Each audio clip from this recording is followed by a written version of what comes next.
SC2. The second match of tonight, we've already seen Maxflow take down Cascade 4-1. How is everyone in the chat doing? Who is there?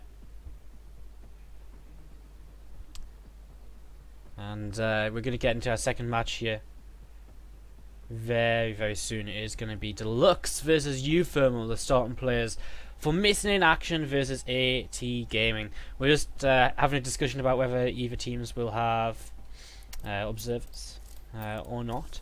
But we will be getting into this in the next few moments, guys. A PVT to start things off on Heavy Rain. Not Uthermal's best matchup, TVP, but we'll see in a moment if he's going to be able to pull out this victory. A heavy hitter being sent out first for AT Gaming. Let's see what kind of damage he can do. We'll talk a little bit about both of these teams, how they did in the first season, once we've introduced our players, while we get the starting little bit of the map underway. So, getting into the game. Heavy Rain is our first map for PVT, and our second match of the evening here. Best 7 all kill once again, and now the score is 0-0 as we head into this Heavy Rain to start things off. In the lower right hand corner, probably the most famous player you guys are going to see tonight, or the most well known player you guys are going to see tonight. You know, if you know anyone out of the players you see tonight, if you say, you know, if you don't follow StarCraft too much, you basically know the pros. So if you know anyone, it's going to be this guy. It's going to be the Green Terran player Uthermal from AT Gaming. Of course, if you know a bit more about your StarCraft, if you're a bit more than just casual, and especially if you're very into the Dutch scene / Benelux scene, you're going to know quite a lot of the players coming out of AT Gaming, if not all of them. Of course, a fantastic lineup right now. They've just made a couple of lineup changes, in fact. Sending a couple of teams to their academy, promoting a couple of players to the main team, you know, releasing a couple of players too. So a very strong team here, as their opponents in the upper left hand corner. Missing in Action, going to be starting out with the Protoss player playing in red. It's Deluxe. Deluxe getting an opportunity to play here because you know, last season from Missing in Action, pretty much every single time we saw Cheese King, Grey Warden, Starbuck, and the one player which I'm forgetting about. Oh god, who is it? How could I forget this? I'll think of it in a moment. Who was it? Did I say it? Froz, of course, Froz, the Terran player. Of course, so Deluxe, since Starbuck has left, does get a little bit more of an opportunity now to actually play, you know, in the Clan Wars, as a spot kind of opens up for him, I suppose, when you look at the top 4 of Missing in Action. So he's going to be sent out first here. In fact, he was sent out last time against AT Gaming. This is something very definitely worth talking about. Last time MiA and AT Gaming met, they may have met since then, but the last time I know about was when they met in the SC2 Improved Team League Season 1 playoffs in the round of 8. It was a pretty close match. 4-3 was the final scoreline, with E-Laser taking 3 maps for AT Gaming, and Missing in Action having 2 maps apiece taken for them by Grey Warden and Cheese King. Deluxe did play in that. He actually lost to E-Laser. So let's see if he can take a map here as we do start up on Heavy Rain. Just a single Gas 4 Protoss player, going to be a nice quick expansion from him, and a refill on the way for Uthermal. Heading down to 1 worker on gas, and he's just going to be looking to add on his 2 extra racks nice and quickly here after his expansion at the start of this game. So, first Reaper's just heading across here, and of course he's going to look to just scout around. He's going to see this expansion on the low ground, and he's going to be feeling pretty happy about seeing that. Now this is a very good map, of course, for Blink play, with all of this surface area around the edges of the main base, and that is definitely something we could see coming out of Deluxe. Now, we've really seen Blink, you know, it's still strong, but it's definitely gone down in terms of popularity as of late. So maybe we don't see something. Maybe we won't see that. Uthermal, the last time I actually saw him play TVP, I do believe, if I'm not mistaken, he was going for this kind of big 2-base bio mine play just again and again and again. So quite interested to see how exactly he plays the matchup right now, because TVP, I think, one of the matchups where you do have to play fairly standard as a Terran, but with that mind change, it's something which is so unexplored. And I've said this before, I really think that once we have the end of this season and we have a little bit of time between this season and the next season of GSL, of WCS, I think players are really going to have figured out the mind play and what they think is best. And just in general, is mind play worthwhile? Is it, it'll be a lot more worked out and it'll be a lot more popular, be used a lot more often, basically, is what I'm trying to say. So Twilight Council does come down here for Deluxe, so it is going to be TC. But is it going to be a Dark Shrine or is it going to be the Blink? Again, I'm pretty much feeling the Blink here. It could be a Dark Shrine, maybe. Maybe a little bit weird if it was. Only a second Rax for Euphemal, not going up to 3 barracks. Going to 2 Raxes and then a fairly fast factory, so he's not going to have that many units coming out as he could. But he will have a much faster starport, of course, and that'll give him a lot of mobility on the map, as well as the opportunity to, just heal up his units between fights as well, and that's also so important. Alright, so Blink is now on the way. No Dark Shrine going to be taking 3 extra gateways being added on. So how much of a fake is this, is he going to fully commit to a Blink play here? It looks like yes, as he adds on 4 extra gateways, which takes him up to 5 without a Forge. You can pretty much tell what this is going to be. And Euphemal, with this Reaper, scouts exactly what's going on. He sees the Chrono Boost on the Twilight Council. He sees it researching. He's going to come up here, still Chrono Boosting it, still researching. He knows exactly what this is. And you know what? He might even get back over here to see all of these gateways being added. So he knows exactly what is going on, and really Deluxe messing up a little bit, allowing Euphemal to see all of this. 6 gateway Blink is going to be the order of the day, and Deluxe, is he going to be able to make this work? Now it has been spotted by Euphemal. I really struggle to see it happening. I mean, Euphemal, he knows it's coming. Look at this, the first bunker on the way. Second bunker is going to be able to come up over here. Maybe he's adding a bunker at this front of his natural as well. And again, medevacs are about to be out, and that adds so much possibility to the realm of being able to chase down them stalkers, really stim at them every single time they blink in. Stim hits in about 30 seconds. First 2 medevacs about to be here, and Marauder joining the fight as well, as the first few stalkers are being warped in. So really, I mean, Stim's going to be finished before Blink is, and I mean, Deluxe, he may be able to still do a little bit of damage, but it's going to be tough. A lot of SCVs here, if they are pulled in time, they will be able to repair that bunker on the natural. As the Mothership Core now just come in. Stim's finished, so is Blink. Few SCVs pre-pulled to repair, and this is exactly the kind of thing you need to be doing. As these stalkers come forward, the medevacs need to be careful, don't want to lose them.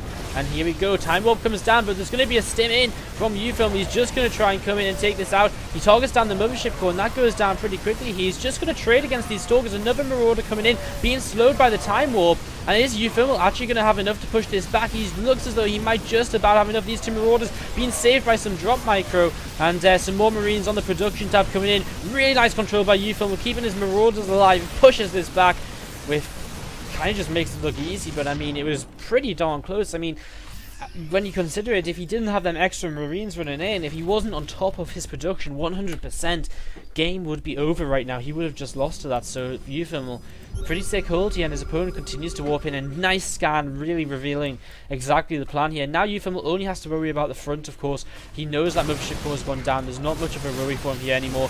Going to start stepping backwards. Zealots are going to go down pretty quickly. Combat Shield's now being researched. Another medevac added to the fray, and this means there's so much healing there. It's going to be so hard for Deluxe to really make anything happen. Combat Shield's halfway done, +1 now starting up as well, as Euphemal has this bunker finished at the front, and adding on his extra barracks as well. This was so scary, this was so close, because you've got to remember, he went for the 2 barracks play instead of the 3 barracks, and that's something you've definitely got to keep in mind here. If he'd gone for 3 barracks, he'd have had way more units, but he wouldn't have had the medevacs coming out, so he would not have been able to control with the Marauders and keep them alive like that in the way that he did. His production now with these extra barracks is really going to ramp on up, and this is exactly what he needs to counter the 6 gateways of his opponent, which are consistently being used here. A couple of cancels on the bunker at the front, but again, with this production now really kicking in, Euphemal just gets in a better and better position. If he needs to, he can also pull a few SCVs because he's ahead in that as well. And his combat shield's now going to finish too, as more Marines, more Marauders join the fray, and these Stalkers have to be very careful about any kind of fight they want to take. Coming forward here, going to start blinking. There's a stim from Euphemal, realizing his opponent is committing to the fight.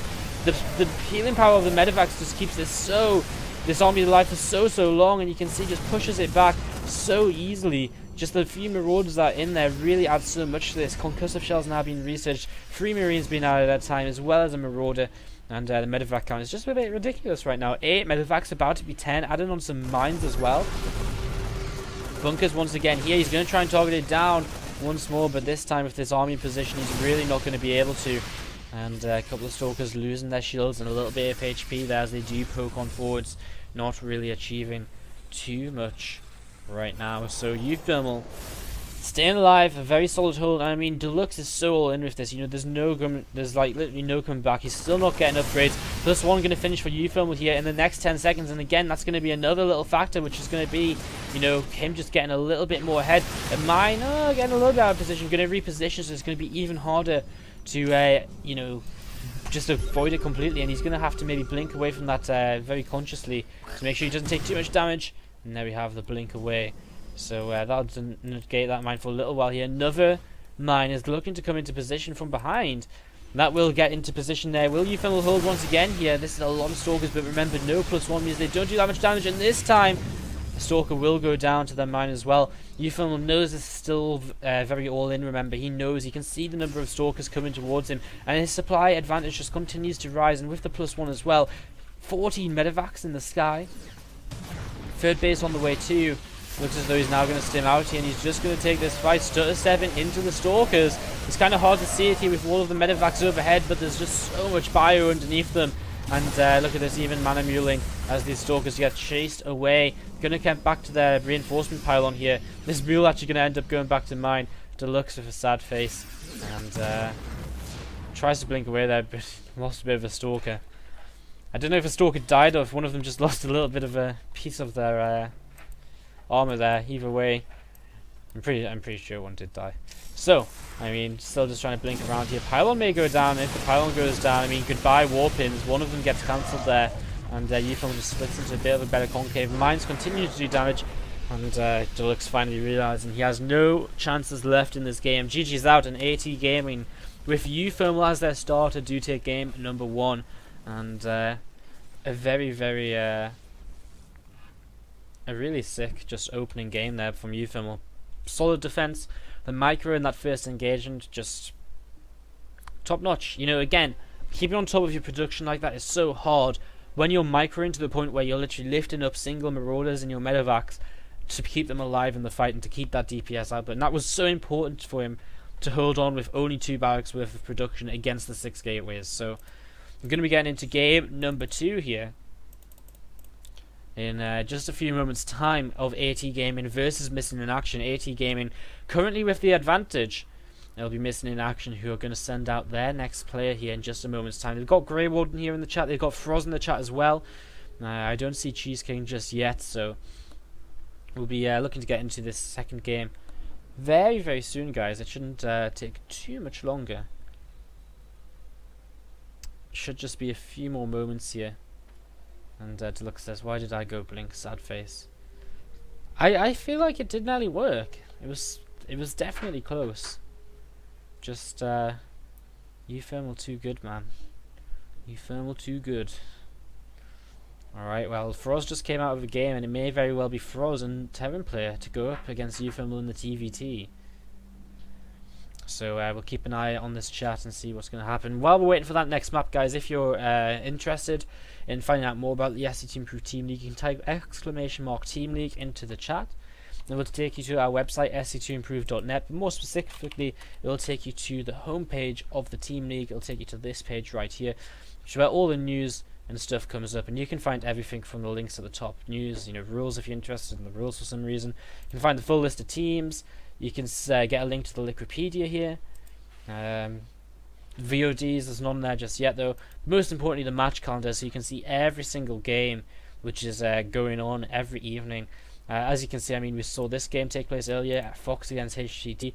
MiA Academy is playing Cascade Academy right now. Mistral play against Zeus. I think that's just ended up quite recently as well. Max Flow against Cascade, that's what we've been watching tonight. And MiA versus AT, Epical Hero versus GDA, both matches which are currently taking place as well. And most importantly, you can see the streams that they're attached to as well. So you can see the streams which matches are going to take place on, and that's of course always pretty cool to be able to check out. It looks as though there's only actually one match tomorrow, Candy Dragons versus eSupers Academy. I'm not sure if we're going to be streaming that, but we will see. So, how is everyone doing? Thank you very much for tuning in. I know it's obviously not the best day to be streaming with WCS on, and not just any WCS. Round of 8 is really, of course, a very important time of the WCS season. So thanks for tuning in. How is everyone doing in the chat? Who are you guys cheering for? Toyboy51, let's go 80. P-Tax prepared, drop your mules. I like that one, man. Drop your mules. Always got to keep dropping their mules. Grey Warden, the next player here for missing in action. It's going to be a Protoss once again. And again, Ufilmal's weakest matchup is TVP. So, this is, I think this is a good choice by missing in action. Sending out their Protoss players, saving Froz for another day for now. Can he take down Ufilmal? If he can't, I'm going to be feeling a little bit worried maybe. Because 2-0 with Ufilmal on the field. I mean, obviously Ufilmal's one of the best, maybe you could argue the best player in AT Gaming, but they've got such a strong roster behind him. They've got Optimus, E-Laser, so many Grandmaster players. VM as well, another strong Protoss player, for example. Their list that goes on and on. They've got such a strong lineup that if you start off 2-0 down, even if your ace player then falls, you're in trouble. Because they can just continue to send out these really good players. So anyway, let's see if we're ready to go. In Frost, our next map, our second map of this second match of the evening. Ooh, I nearly clicked quit instead of start game, which would have been a little bit of a mistake. But we are now here. And we're starting 3, 2, 1. Frost's the map for PVT number 2 of today. In this match, at least. Did we see a PVT before? I guess not, because we saw Zerg. We saw Zazu take 3 kills, and then we saw him lose to a Zerg player. So no, we didn't see a TVP at all yet today, until just now. So, our second TVP of the day starts with Grey Warden in the lower left-hand corner, representing Missing in Action, getting cross spawns here on Frost. So this could be quite the macro game. Depends what Grey Warden really wants to pull out of his bag of tricks. As a Protoss player, I'm pretty sure you'll have a pretty, not just a bag, maybe a giant sack of tricks. In the over right hand corner, the teal Terran player from AT Gaming. We all know who he is. He is Ufilmal. And he's up here in this upper right hand corner. Going to be getting some SCVs and mining right now. And adding on his depot.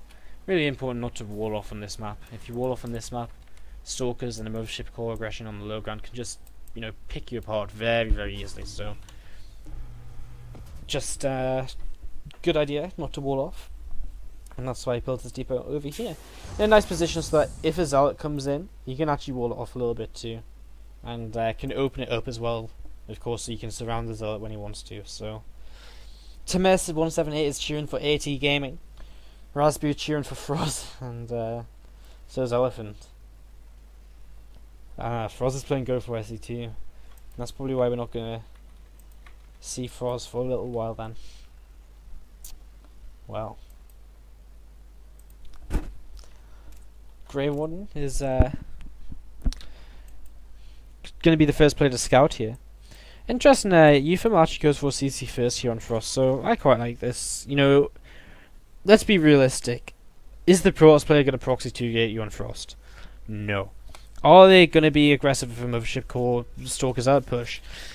They could be, but probably not. So, it's a risk, and, 9 times out of 10, yes, it'll pay off for Ufilmal. And this time, I think it probably will. And the thing is, as well, in his build, he'll have built in a timing to get a bunker so that he'll be safe to any kind of pressure like that as well. So, I'm pretty sure he knows what he's doing. It's not like he's never gone CC first before, for example. So, this is like what I'm trying to get at, and I'm being really awkward about saying it, is this is the kind of build which can definitely work, but you wouldn't want to do every single time on every single map against a Protoss player.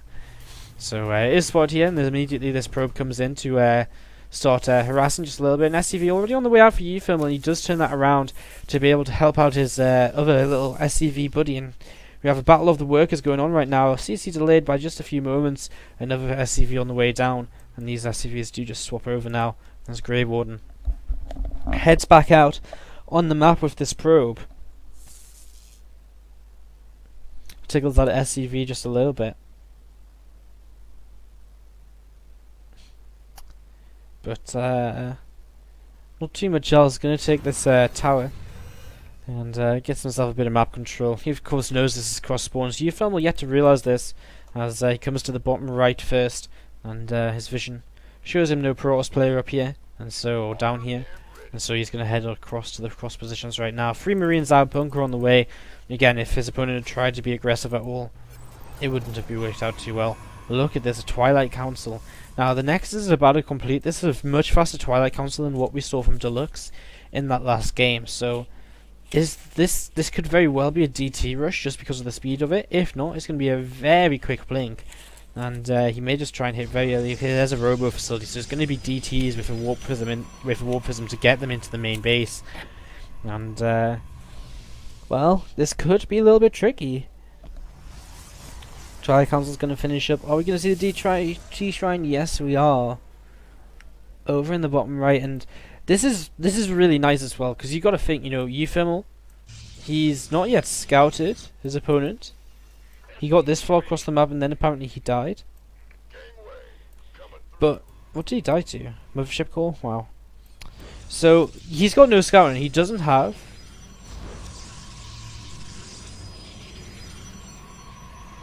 Dark Shrine. He doesn't have Dark Shrine. He doesn't have a Reaper to I'm literally just looking at this Dark Shrine. I'm just like, Dark Shrine. He doesn't have a Reaper to be able to come in and scout this, and you know that's a big factor here. And he very well could have made up Grey Warden's mind about wanting to go for this strategy. So this Mothership core is going to sit atop of this ramp. SCV is going to come down this south side, and finally he may be able to sneak towards the base. But I mean, oh, we're still streaming, it's okay. For some reason it just tapped me away. Oh, is he going to see the warp prism? If he sees the warp prism, it's huge, but he doesn't. He's just out of range of it. So this SCV's not going to be able to see what it wants to see, really. You can see he's coming into the main base now. The Mothership core. Oh, so the SCV's alive. Ah, the probes! Deny it. Now, does Euphemal have a scan available? He's got a turret in his main base already, so his main base is safe, but his natural... there's a turret here as well. Wow. Wow. I mean, I've kept this game exciting for longer because I've literally just pretended that... because I literally just haven't even been looking at his base and didn't see that there's turrets in position. I mean, these DTs can still do a little bit, but realistically, they're not going to do too much with turrets already here. And the first one dies almost immediately as well, and the second one tries to get an SCV over there, but it's just not going to be possible. A third turret added on, just to make sure he can protect his add-ons. And one SCV does now go down, a Marine as well. But was he in range of that turret? That's a crazy turret range if he was. But wow, I mean, immediately here the DT's completely shut down now. The War Prism is still alive. It will continue to be a threat in this game. And Colossus on the way out of this robo facility as well. A very quick switch into Colossi, and with the cheaper DTs, of course, it's much easier to switch into the Colossi off of an opening like this. So that's a nice little positive there. Starting to add some units into these into his gases now. And a couple of medevacs are going to head out on the map, and they're going to head southwards. Going to look to go for a drop into the main base. I like this probe patrol, and I assume he just wants to make a third base over here.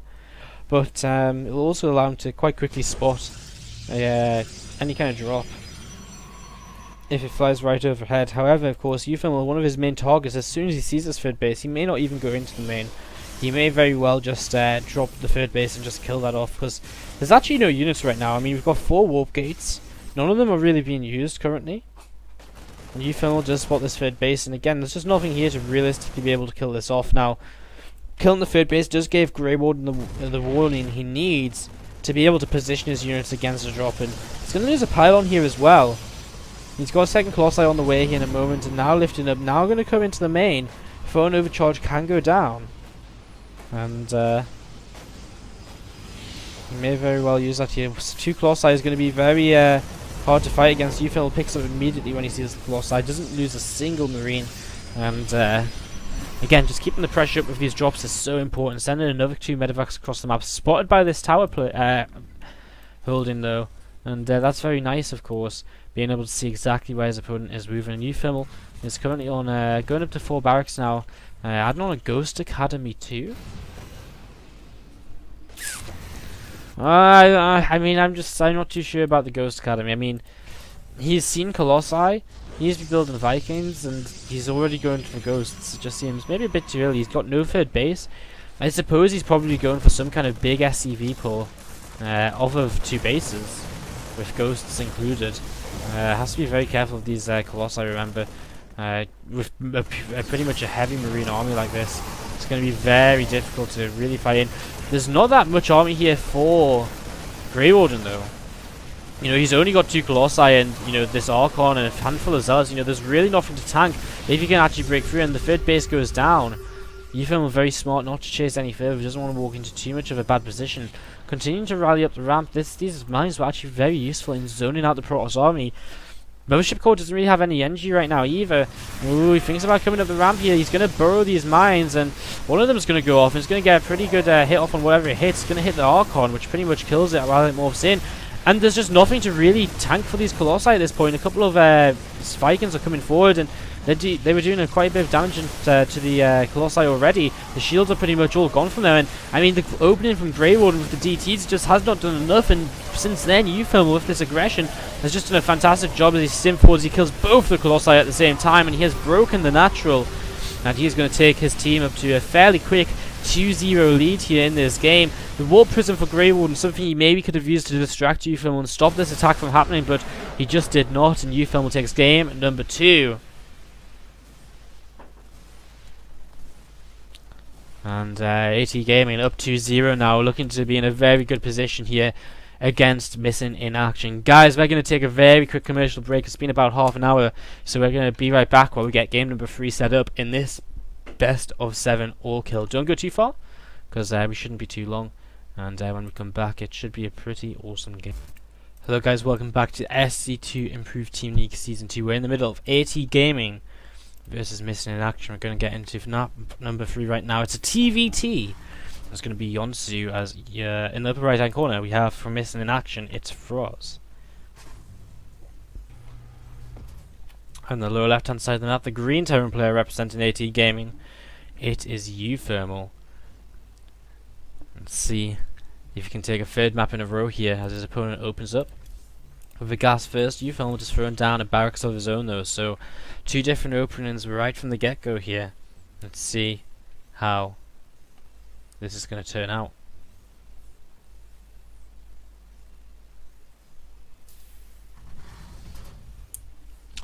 So, Uthermal with this barracks on the way. He hasn't taken a gas just yet. It's very possible he does just take a 15 gas and goes for a fairly quick expansion with a factory behind it, and there we have 15 gas coming down right on time.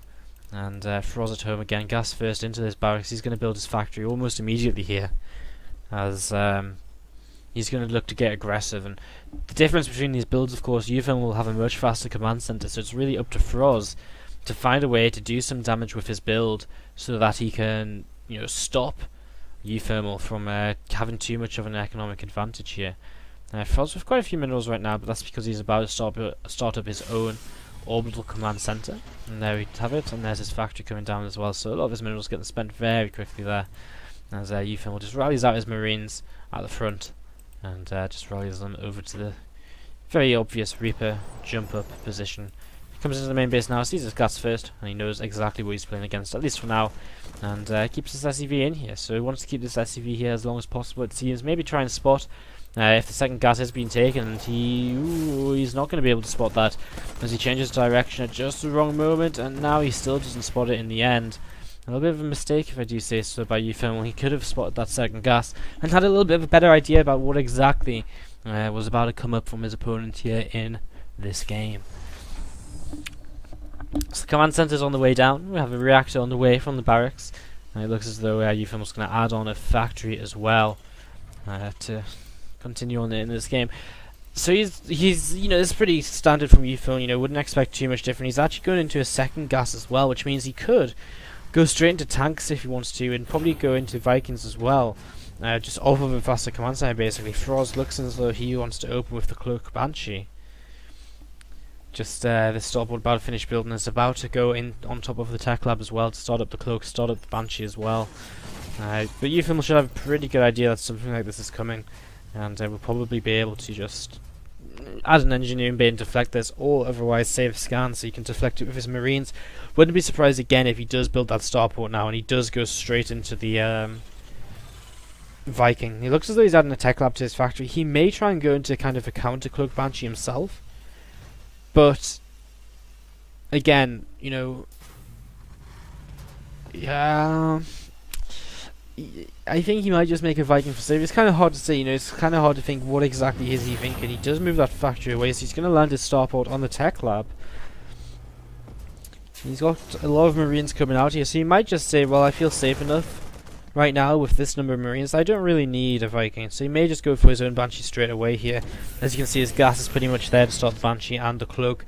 And you've got to remember as well, he doesn't know for 100% exactly what this is. He doesn't know 100% that this is a Cloak Banshee until just now. And look at that, he actually starts up a Raven as his own, so very nice. In fact, he's now going to have detection against the Banshee 100%, no problem. And he should be able to take that down. Tanks on the way for Froz as well, and this is something which is spotted by, you know, it's spotted by UFIM. He knows that his opponent's going into tank production very quickly off of one base, and he might very well be able to identify that. Okay, bit of an interesting scan to just deflect the Banshee. Maybe able to identify like this is just maybe going to be one big push from his opponent. Oh, the Banshee goes down. Froz with a miscontrol, and UFIM going to be able to land his natural expansion now, but look at this, a push out coming from his opponent. He is beginning to add on his first tank though, so having his first tank on the way is definitely going to help out with this. He's got a Raven up as well. He's got enough money to go for an auto turret, but I mean, one tank adds so much damage with the siege, of course, but there's a lot of Marines here from UFIM, but he really took absolutely no damage early on, and UFIM is in an okay spot right now. He has to be careful of this Viking killing his Raven. He drops an auto turret. He does just sit back here, not going to run too far forward. But Raven taking a lot of damage. Does survive though. And UFIM just checking the range of that siege tank. Knows how far he has to play with his Marines here. Another tank coming forward. But again, UFIM now has his own tank joining the party. And this is a huge help in any kind of defense against something like this. So he's got his own Viking coming out now here as well, and first shot does go to Froz, and he does kill off that Viking. As it looks as though Froz is going to try and drop into the main base a little bit with a few of these Marines. Now remember, back at home, Froz doesn't have a natural command center, so it's really important here that he does some damage. He needs to get something done. UFIM was making another tank, and finally Froz is starting to do a little bit of damage here, and he might be able to pick off a new Viking from UFIM, but turns out no, as now we're going to have a tank come forward here, and it's just going to get picked off. A bit of a mistake honestly by Froz to have that walking forward. I'm pretty sure he didn't mean for it to be just walking forward like that. Raven now will get picked off as one of the Vikings. In fact, this Viking's going to pick off not just one but both of the Vikings of his opponent. Okay, he trades off for both of the Vikings of his opponent. The tanks clean up the Marines as well. And UFIM are in such a good spot here with an 11 SCV lead. Another T-Pro comes down. Some Marines trying to walk on forward, but not quite able to.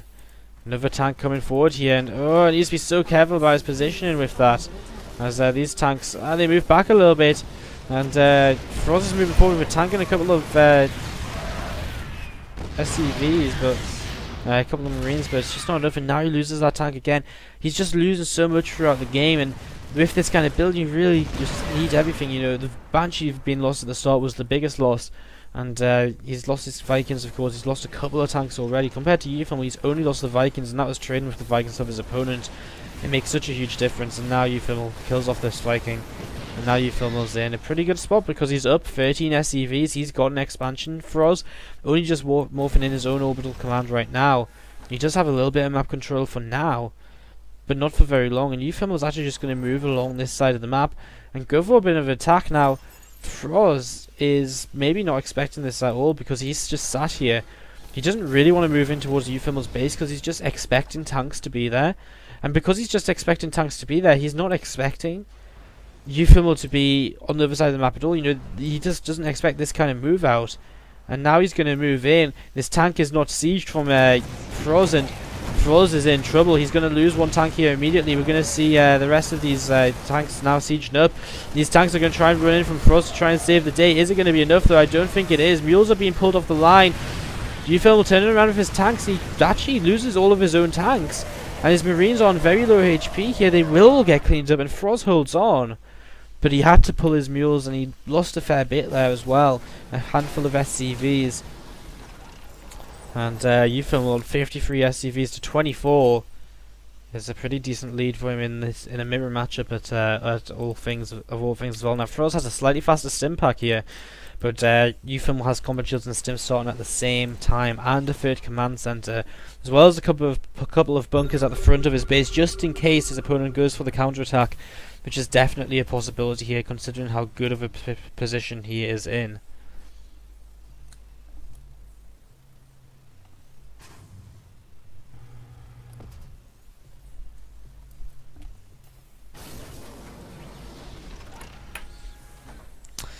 So Froz really just has to sit back and play defensively right now, but he's playing from such a deficit, it's going to be hard. He's going to start loading up a drop, and dropping is of course one way he can definitely try and start bringing himself back into this game, doing a bit of damage, etc, etc. As this first dropship does head over here. Gonna fly over Marine though. Ufilmel with very good Marine spread. His map vision is very good. He's gonna spot this drop immediately, which means that Froz is going to be in spot trouble, and oh no, the Vikings kill it before he can get a single Marine out. And Froz's situation just goes from bad to worse. You know, this was the thing which was meant to, you know, give him a bit more of a chance in this game, which was meant to maybe pull him back a little bit. Now he loses it. He's in an even worse position, and scans come down on either side, and Ufilmel just says, you know what, bring it. He's got combat shields. He's confident he has a couple of Marines stim forward for his opponent. Ufilmel falls back, his own stim not quite finished yet. He's also got +1 on the way, something Froz cannot afford, and of course most importantly he's got this third orbital command. All Ufilmel has to do is sit back defensively and just wait for his opponent to just basically run out of money, because he is so far ahead in terms of macro, in terms of economy, in terms of upgrades, in terms of everything. So as long as he doesn't take a bad fight, it should be pretty hard for Ufilmel to lose this game. Froz has been closing the supply gap a little bit. A nice little move forward here, picks off one of the Vikings, gets a little bit of the air control back, but still not completely for himself, as he's only got one Viking to the 2 currently of Ufilmel. But Ufilmel's tank's too strong, and another Viking comes out here, accompanied with a medevac. And Ufilmel still just holding on strong. Froz is in the middle of the map right now. Maybe looking to change their direction, could come towards this third base, because Ufilmel's not in position to really hold on to this. And now, I mean, now Ufilmel sees this army's here, he's actually going to lose his third base, I think.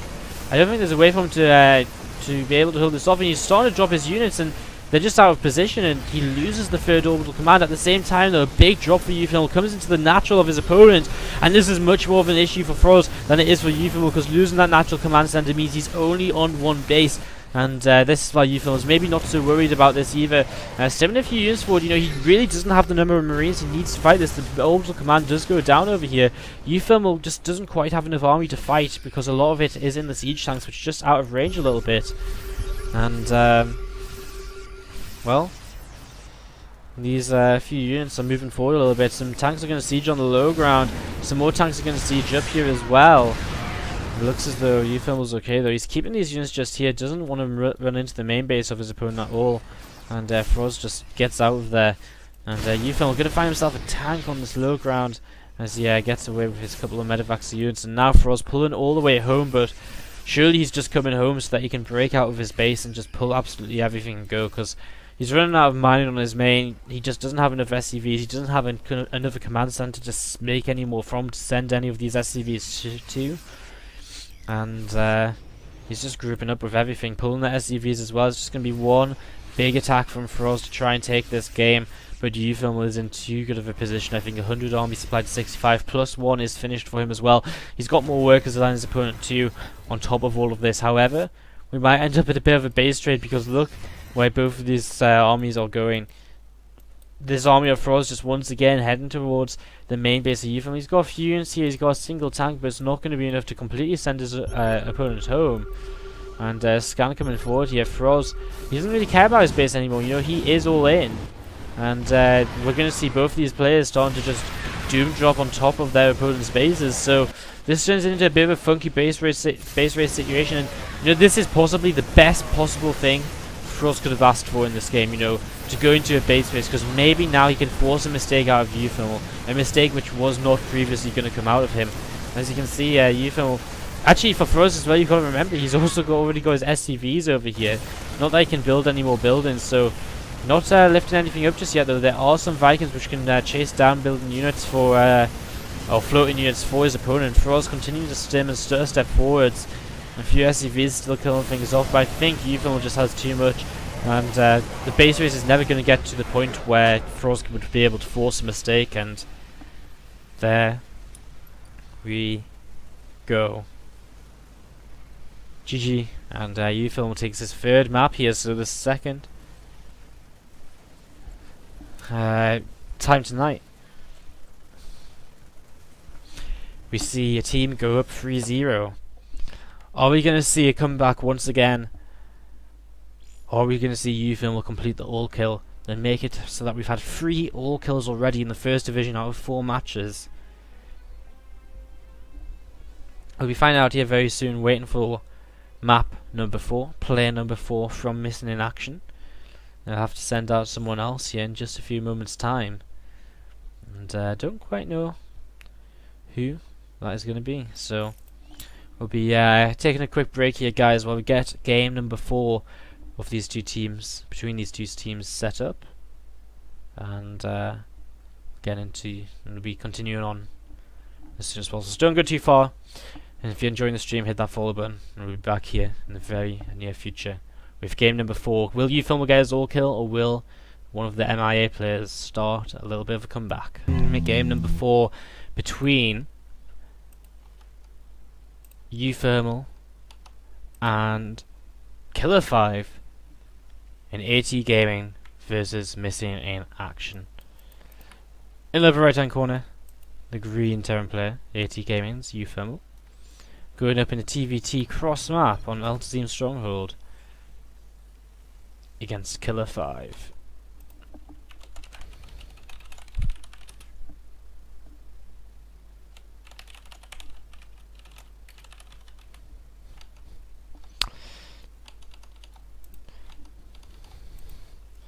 So, map number 4, and this could be our last map of the evening here, if Eupham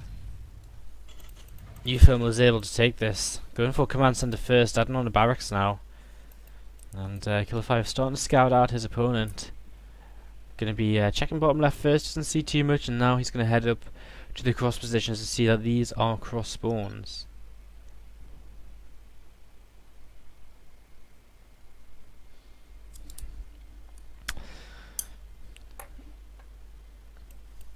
Just going to be able to come up here. 2 barracks are down, and going to be able to quite easily fend off quite a bit. I mean, he's gone for command center first, he's following up with 2 barracks, going into what's pretty much a basic command center first build.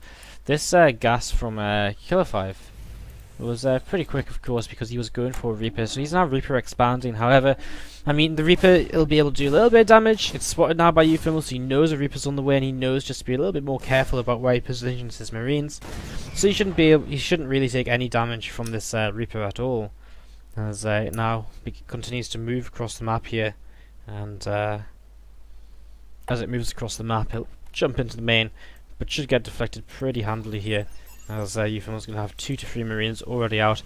A reactor on the way back at home, and a factory coming up for Killer 5, so interested to see what exactly he's going to get up to in this game. This Reaper actually going to be able to pick off an SCV, and might also be able to pick off a Mule as well. These Marines are on the way over to save the day, but the Reaper's just going to commit forward for the Mule, and it doesn't get it. So a little bit of a shame there for Killer 5, a bit of an overestimation. Doesn't get the Mule, and also loses his Reaper, and wasn't really the best for him. And now Eupham is just preparing in case there's another Reaper. He doesn't know exactly what's up, but now he actually gets into the main. He sees 2 more Marines, he sees the factory as well, And Killer 5 kind of cracking under pressure a little bit right now. He also gets into the natural. He sees the command center on the way with an orbital command morphing in. And Ufilm in the best possible position he could be in. As Killer 5, what's he going to add on? A starport maybe? He's got a bit of gas. Oh, he's just going to go for a fast fed base. Right, well, that's definitely one way to try and get back from what's been not so great of an opening for him. As Ufilm actually pulls his marines down to the low ground himself. So this third CC on the way for Killer 5. He's now going to add on a starport and a tech lab. So he's maybe going to go 3 CC and follow it up with Banshees? Be a bit weird. He doesn't. I guess he's just about going to have the gas to do that. Actually, looking at this, he'll be on 200, so I guess he will be able to do that if he wants to. And my other thing was I was going to say, because he's going fast 3cc, he might very quickly get out a tank and then get a medevac out to drop his marines or so. Ufilm's actually in this kind of really weird position where he's got 7 marines walking across the map. His opponent's also got 7 marines, so we're going to have a little bit of a micro battle. Who's going to get the better fight? Well, I think it's actually Killer 5, as Ufilm has to turn away. He has one more marine a little bit further back, but it's on pretty low HP. The bunker's coming up here to be able to try and defend it, and Ufilm just going to trade against these marines, actually, as he may even come out ahead in this fight. Wow, he does as well. Does he? Oh, he just wins in the end. A couple of reinforcement marines from Killer 5 come in, and pretty even trade overall. Not maybe doing exactly what Ufilm wanted to do, but wasn't so bad at the same time either. So 3 barracks, all producing marines right now. Factory of a starport to react on the way, as well as a starport alongside it. And most importantly, Ufilm in that fight, he did see, or he sees the bunker coming up here, so you can pretty much assume a third base has been taken by his opponent. Is he expecting this Banshee? I mean, probably not, but he's actually already got a turret in his main and his mineral line. So he's gonna in his main and his natural mineral line, so he's not going to be in too much trouble. I suppose he just thought about getting it just because the possibility would be the Banshee. So he's just covering all the bases right now. This Banshee takes so long to get across the map, of course, here on Altazim Stronghold. So little Banshee going to continue heading towards the natural of Ufilm, actually. And we'll see what damage that can do. What I would like to see Ufilm do is maybe just start up his third base sometime soon. I mean, he's actually gone up to 5 barracks here, so he's going to be able to really ramp up the aggression. So what he's probably going to do is just pump out as many marines as he can, start moving across the map with his stim, with his in fact, does he have stim? He's got stim, with his combat shields, with his medevacs, and just start being aggressive and trying to pull his opponent apart, while at the same time, you know, he's going to then start to get his third CC up. A couple of this Banshee starting to do a bit of damage here. Oh, these 2 medevacs, are they spotted? They should be spotted by Killer 5 if he's watching. And Ufilm will continue just flying their marines anyway. So the medevacs continue on towards what's probably going to be the natural of Killer 5. He's adding on a turret here, but the problem is with this base being so large, you know, a turret there and there wouldn't stop marines just dropping here and then still running into the natural expansion. It's very hard to really set up something like that in this on this map. So Killer 5 right now, he's actually a few SCVs ahead, of course. He is on 3cc, remember. But Ufilm just pumping out so many marines at a time, and he might very well just try and end this game on 2 bases. I mean, he's going to start doing some decent damage here in the main. He's going to pull all of the units away from the third base. And what I thought a tank was in their marines, but it turns out it wasn't. As these marines continue forward, they're going to take out not 1 turret, but also a second. And as the marines stim in here as well, without medevacs, Ufilm will do a bit of a better job in the fight as well, as he continues to stim away here and continues to fight. And he'll get cleaned up completely in the end. Killer 5 repairs up his command center. Oh my god, is he going to lose the tank? He's going to lose the tank. How did that even happen? Ufilm will just somehow crazily manage to hold on. Look at his army now. Huge army. 110 supply to 92. He's going to move out, and he's got +1 as well. He's got combat shields finished. How about Killer 5? No, he does not. He does not have that combat shield. So all the upgrades in favor of Ufilm right now. And I mean, he's just going to move across the map. He's just going to go for the kill with 5 reacted barracks, or 4 reacted barracks and a tech-locked barracks. he's been able to make so many SC Marines, and you can see in the army supplies down here, 30 army supply advantage. He's down in SCVs, but that's not going to matter because his plan is to finish this game pretty darn soon. This Banshee did get 7 kills when it went across the map, but it's not going to be able to help too much more in this game. And the stream of units just continues relentlessly for Euthermal across the map, just a stream of green units. There's a few Marines being sent out by Killer 5. We're going to try and retake the map control once again here. And interestingly, Euthermal's actually just going to load up a Dream Drop. Against this many turrets, I think he might very well think twice about it, or at least try and find an alternative way in. You know, if he could drop off over here, that'd be pretty good for him. Nope, he's just going to go straight in, and, well, despite the number of turrets, he only loses 1 medevac. Tank's now sieged, and this lateral expansion is in so much trouble, and I mean, the Marines alone here are not going to be able to help out. Cloak Banshee does start attacking these tanks, but Euthermal aware of it, takes it down immediately with a scan. This command center is going to start burning in a moment. These few Marines are trying to run in, but it's just not going to be enough, and you can see in the supplies, Euthermal is just absolutely destroying with this one drop of units. It's going to kill off absolutely everything. And, I mean, Killer 5, he can barely even just deal with these units in his main base, and now he's probably going to get dropped at his third as Euthermal loads up, and he's probably just going to run in with absolutely everything at the same time. And here we have it, the units coming down over at the third base. A couple of tanks kind of in position a little bit, but not really enough, and Euthermal gonna secure his all kill here. And wow, this may be the season of all kills apparently, because this is our 3rd out of 4 matches so far, which has turned out to be an all kill. I've said this a few times, but it quite amazes me when the caliber of the teams, you know, they're so evenly matched. Last time MiA beat AT Gaming 4-3. This time Euthermal just all kills them 4-0, no problem. And some tanks now sieging up. GG's called, and Euthermal gets his all kill. GG, well played by him. And AT Gaming get off to a very strong start this season in Division 1 Group A. They're going to be tying up with RUW at the top of the table for now until we get the rest of the results in for this week. So guys, that's pretty much us done here for